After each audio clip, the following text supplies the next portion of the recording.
We know that we can't gather, at least at this time physically, upon our campus, but we can gather in spirit and truth. In just a matter of weeks, online services have become the new normal. The Barna Group just surveyed 400 pastors and found 90% offering some digital option for their congregation. The Lord is at hand. It could be a sermon, worship service, or daily devotional. And while many church buildings stand empty, more than half of the pastors surveyed report small groups meeting online. Those gatherings are working for now, but for many churches, finances are a concern. A good portion of our weekly offerings is given on the weekend when we gather together. A majority of pastors say giving is down, with 1 in 5 cutting staff hours and compensation.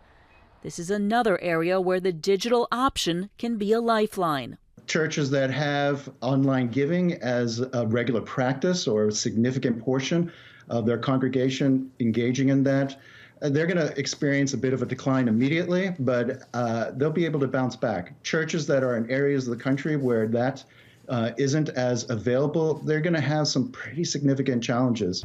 Pastors say they're communicating a message of faith and hope, which many believe people want and need to hear. We're at a point in our country where people are asking pretty serious questions about meaning in life and where do you find hope in the midst of anxiety. These are questions that open up the door for the gospel. God may be using this to revive his church and to call his church back to him and to perhaps begin the next great awakening. And this might surprise you. Barna found more than half of the pastors reporting a higher online attendance than when they last met in person.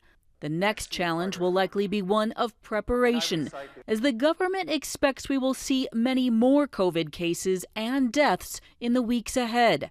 Wheaton College's Ed Stetzer says now is the time to plan. We just interviewed with some pastors in Italy and Spain, and they're saying, you guys have got to get ready.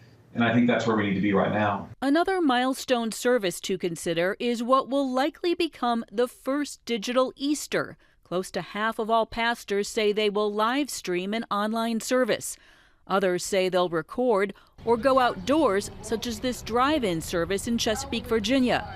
No matter how they celebrate, churches will be reaching communities that are desperate for hope and that may be listening with fresh ears. Reporting in Chesapeake, Virginia, Heather Sell, CBN News.